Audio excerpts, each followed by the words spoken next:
성경 말씀에 보면요, 예수님의 재림이 두 단계에 걸쳐서 이루어짐을 알 수 있습니다. 첫 번째 단계는 공중 강림이고요. 두 번째 단계는 지상 강림입니다.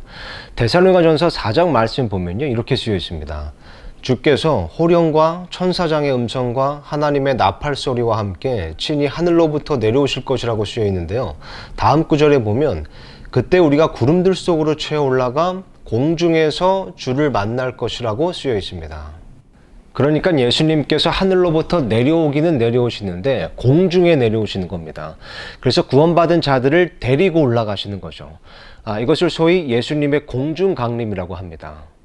그리고 요한계시록 19장 말씀에 보면요, 예수님께서 다시 한번 하늘에서부터 내려오시는데 이때는 공중이 아니라 이 땅에 내려오신다고 쓰여 있습니다. 그래서 이 땅에 있던 적그리스도라고 불리는 그 짐승과 그 무리들을 심판하시는 거죠. 그때 흰옷을 입은 성도들도 그분의 뒤를 따라서 함께 내려온다고 쓰여 있습니다. 그러니까 예수님의 공중 강림 때 우리가 올라간 적이 있기 때문에 이때 내려올 수 있는 거죠. 그래서 예수님께서 이 땅에서 그분의 왕국을 세우시고 우리는 그분과 함께 통치하는 겁니다. 이것을 예수님의 지상 강림 혹은 예수님의 재림이라고 합니다.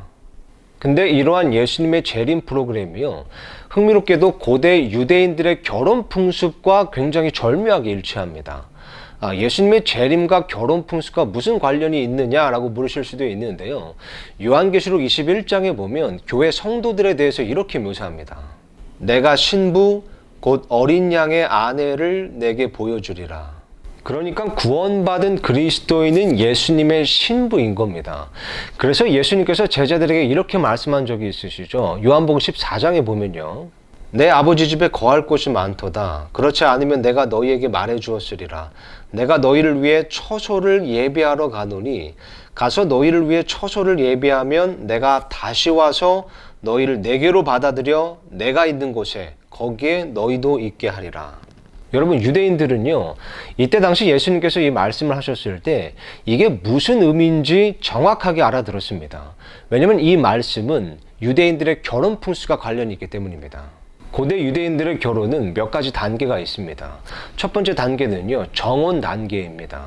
여기서 중요한 것은 지창금과 포도즙입니다. 이 단계에서 신랑은요, 아버지의 집을 떠나서 신부의 집으로 갑니다. 그리고 지창금을 지불하고 신부와 정혼 언약을 맺는 겁니다.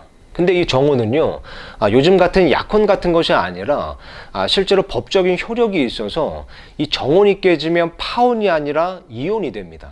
자, 근데 정혼을 맺기 전에요, 보통 남자가 여자의 잔에다가 이 포도즙을 가득 채우고 그것을 여자 앞에 두고 기다린다고 합니다. 그래서 이 여자가 이 남자와 결혼할 의사가 있으면 그 포도즙을 마시는 거고, 의사가 없으면 마시지 않는 거죠. 포도즙을 마셔야 정혼이 성사가 되는 겁니다. 자, 이렇게 정혼이 끝나게 되면요, 신랑이 신부를 떠나서 다시 아버지의 집으로 돌아갑니다. 이 신부와 함께 살 처소를 마련하기 위해서 가는 거죠. 근데 이게 보통 1년에서 2년 걸린다고 하는데요, 신랑이 신부를 다시 데리러 가는 그날은 아버지밖에 모른다고 합니다. 왜냐하면 아버지가 혼인 날짜를 정하기 때문이죠. 자, 그래서 처소 마련이 끝나고 아버지가 혼인 날짜를 잡으면요, 이제 신랑이 신부를 데리러 갑니다. 근데 통상적으로 신랑이 신부를 데리러 갈 때는 미리 통보하지 않는 것이 관습이었다고 합니다. 그래서 신부는 신랑이 언제 올지 모르기 때문에, 혹은 언제라도 올 수 있기 때문에 항상 잠자리에 하얀 세마포 옷을 두고 잤대요. 그래서 언제라도 신랑이 오면 그 옷을 입고 바로 나갈 수 있도록 준비를 하고 있었던 거죠. 근데 신랑은 보통 한밤중에 신부를 데리러 갔는데요, 신부를 데리러 가는 이유는 혼인식은 아버지의 집에서 진행되기 때문입니다. 자, 그래서 신랑이 신부를 데리고 아버지의 집으로 오게 되면요, 거기서 혼인식을 치르게 됩니다. 근데 보통 그 혼인잔치가 7일 동안 이어지는데요, 이 7일 동안 신랑과 신부는 혼인방에서 육체적으로 하나가 되고, 그리고 7일 동안 신부는 혼인방에만 있어서 세상에 자기 얼굴을 공개하지 않습니다. 그리고 7일 연애가 끝나게 되면 그때 신랑이 신부를 데리고 사람들에게 신부를 공개함으로써 결혼식이 공식적으로 완성이 되는 거죠. 이게 고대 유대인들의 결혼 풍습인데요. 가만 생각해 보면 이것이 예수님의 복음 그리고 예수님의 재림과 절묘하게 맞아떨어집니다. 고린도전서 6장 말씀에 보면요. 예수님께서 우리를 값을 치르고 사셨다고 쓰여 있습니다. 그리고 사도행전 말씀에 보면요. 자신의 피로 우리를 사셨다고 쓰여 있죠. 예수님께서 우리를 값을 치르고 사셨다는 것은요. 그분께서 우리를 위해 지참금을 지불하셨다는 겁니다. 그리고 누룩 없는 포도즙은 예수님의 피를 의미하죠. 그러니까 예수님께서 우리의 죄를 제거하시기 위해 흘리신 그 피를 우리가 인정하고 예수님을 개인의 구원자로 받아들이면 우리는 구원받고 예수님의 신부가 될 수 있는 겁니다. 그리고 고린도전서 11장에 보면 이렇게 쓰여 있습니다. 구원받은 우리는 예수님과 정혼한 상태라는 겁니다. 고대 유대인들의 결혼 풍습 1단계죠. 그리고 나서 신랑이 처소를 예비하기 위해 신부를 떠나 아버지의 집으로 돌아가는 것처럼요. 예수님께서도 처소를 예비하기 위해 아버지의 집으로 돌아가신다고 말씀하셨죠. 아까 읽었던 구절 다시 보겠습니다. 내가 너희를 위해 처소를 예비하러 가노니 가서 너희를 위해 처소를 예비하면 내가 다시 와서 너희를 내게로 받아들여 내가 있는 곳에 거기에 너희도 있게 하리라. 그래서 예수님께서 다시 오실 때 처음부터 지상 강림을 하시는 것이 아니라 먼저 공중 강림을 하셔서 신부인 우리를 데리고 가시는 겁니다. 왜냐하면 혼인식은 아버지의 집에서 있기 때문이죠. 그래서 7년 동안 하늘에서 혼인잔치가 있을 것이고요.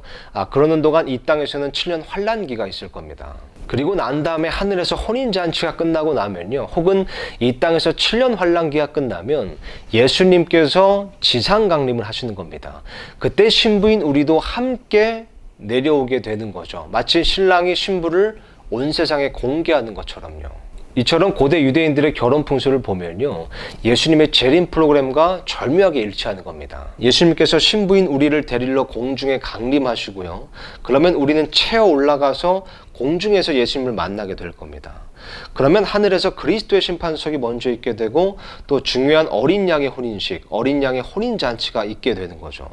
그리고 나면 예수님께서 이 땅에 지상 강림하실 때 올라갔던 우리도 함께 내려와서 예수님께서 세우시는 천년 왕국에서 그분과 함께 통치하게 되는 겁니다. 신부는 신랑이 언제 올지 몰랐기 때문에 항상 준비하고 있었습니다. 마찬가지로 그리스도의 신부인 우리도 예수님께서 언제라도 오실 수 있기 때문에 늘 준비하며 살아야 되는 겁니다.